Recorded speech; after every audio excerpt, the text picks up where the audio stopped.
Good morning बच्चों। इससे पहले हमने धातुओं की अभिक्रियाशीलता के बारे में चर्चा करी थी, उसके बारे में पढ़ा था। हम ये जानते हैं कि ये धातु हमारी पृथ्वी में पाए जाते हैं।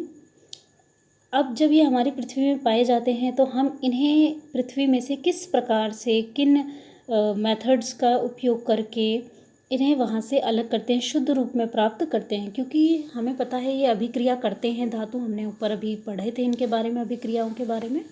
तो चूंकि अभिक्रिया करते हैं तो इसका मतलब ये है कि अकेले हमें शुद्ध अवस्था में तो मिलेंगे नहीं, ये किसी ना किसी दूसरे धातु के साथ अभिक्रिया करके यौगिक बना लेंगे। तो हमें इन्हें इनके पूर्ण यौगिक से कैसे अलग करें और जो हमारे लिए उपयोगी धातु है, हमारे काम की चीज़ है, हम उसे किस प्रकार से अलग कर सकते हैं, वो हम आज के इस टॉपिक में चर्चा करेंगे। थोड़ा भाग आज करेंगे, कुछ भाग नेक्स्ट क्लास में करेंगे। तो इसमें सबसे पहले आपने हेडिंग लिखनी है, ठीक है, धातुओं का निष्कर्षण। ये हेडिंग पहले लिखेंगे आप, ठीक है, धातुओं का निष्कर्षण, ये हेडिंग आपका सबसे पहले आ जाएगा। उसके बाद आप अंतर बना के लिखेंगे, ठीक है। तो ये आपकी मेन हेडिंग है, मेन टॉपिक है आपका। इसमें आपने क्या करना है, सबसे पहले तो आपने अंतर बनाना है इस तरीके से।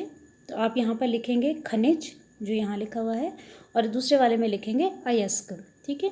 तो खनिज की परिभाषा आपने लिखनी है, हाईलाइट करके दे रखी है। पृथ्वी की भूपर्पटी में प्राकृतिक रूप से पाए जाने वाले तत्वों या यौगिकों को खनिज कहते हैं।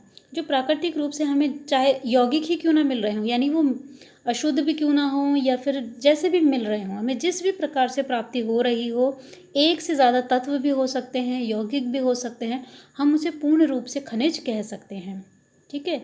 अयस्क समझिए कि कुछ स्थानों पर खनिजों में कोई विशेष धातु काफ़ी मात्रा में होती है जिसे निकालना लाभकारी होता है। इन खनिजों को अयस्क कहते हैं। तो खनिज एक तरीके से हम पूरे सभी खनिज ही हैं, जहाँ पर आपको कोई भी धातु तत्व यौगिक जो मिल रहा है वो सारा खनिज है। लेकिन किसी जगह आपने सुना होगा कि यहाँ केवल कोयले की खदान, मतलब केवल कोयला बहुत अच्छा मिल रहा है, कहीं आपको हीरा बहुत अच्छा मिलता है, ऐसा कोई चीज़, कहीं पे आपको लोहा बहुत अच्छा मिलता है, लोहे की खदान, यानी कोई ऐसी खनिज की जगह जहाँ पर एक ही धातु बहुत अधिक मात्रा में पाई जाती है, उसे हम तब उसका अयस्क कहते हैं। जैसे ये लोहा का अयस्क है, ये जगह है तो वो खनिज ही है, लेकिन अयस्क हम इसलिए कह रहे हैं क्योंकि वहाँ पर वो अधिक मात्रा में पाया जाता है। तो ये अंतर आपने इन दोनों में लिखना है, एग्जाम में पूछा भी जाता है, इंपॉर्टेंट टॉपिक है, ठीक है। उसके बाद आपने नेक्स्ट लिखना है, इसमें पॉइंट लिखना है, अभिक्रियाशीलता के आधार पर धातुओं को निम्न 3 वर्गों में विभाजित कर सकते हैं। पहला है निम्न अभिक्रियाशील धातुएं, मध्यम अभिक्रियाशील धातुएं और उच्च अभिक्रियाशील धातुएं।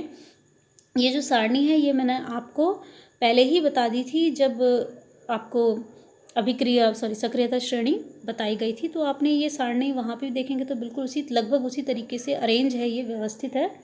तो आपने ये सारणी दोबारा बनानी है, जैसे आपने ये पॉइंट लिखा है उसके बाद आपने ये सारणी दोबारा बनानी है। तो आप इसमें एक चीज़ और लिखेंगे जो इसमें नहीं लिखी गई है, वो आपने बिल्कुल लिखनी है।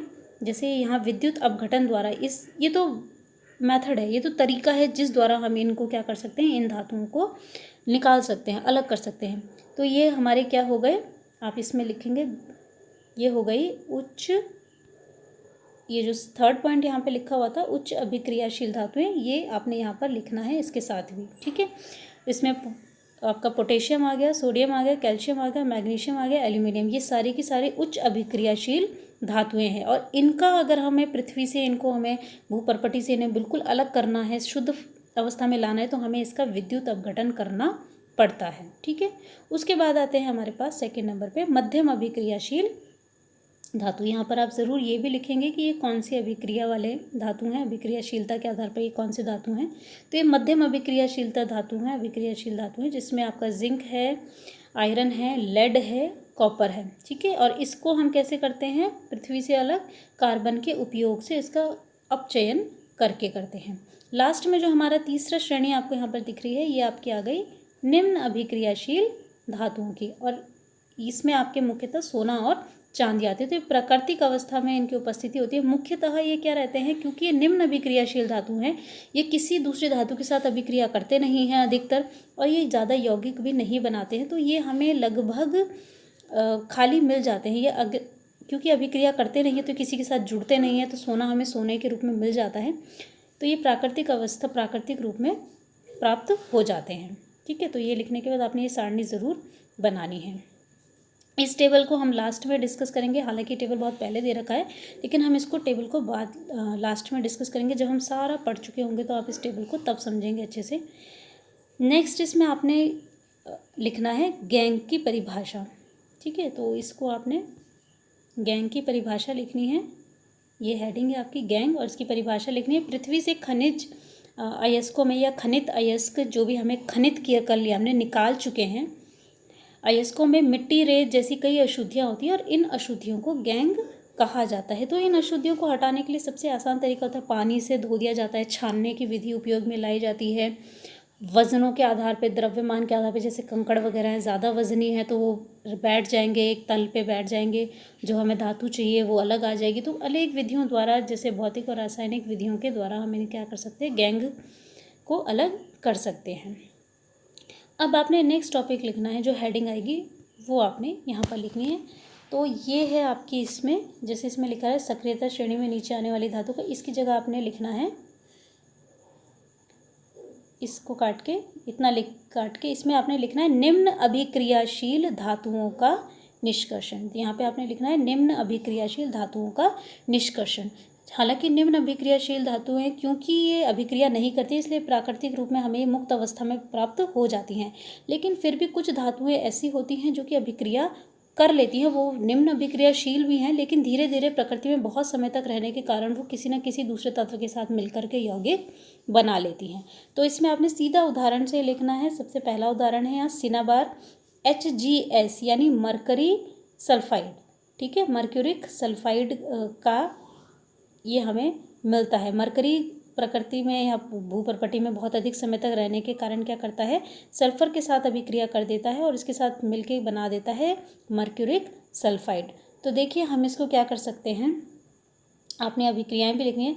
सबसे पहले मरकरी सल्फाइड को क्या किया गया, ऑक्सीजन की उपस्थिति में यानी वायु में इसको बहुत अधिक रूप में गर्म किया गया, वायु में गर्म किया गया, जलाया जाता है, बिल्कुल भट्टी के ऊपर रखा जाता है, जिससे अधिक ताप होने के कारण क्या होता है, जो ये सल्फर है, ये जो वायु में ऑक्सीजन है, इसके साथ अभिक्रिया करके SO2 गैस के रूप में बन के अलग हो जाती है। और जो अतिरिक्त ऑक्सीजन है, क्योंकि हम ऑक्सीजन की उपस्थिति में इसे गर्म कर रहे हैं, वो ऑक्सीजन मरकरी के साथ जुड़ जाता है HgO के रूप में, ठीक है।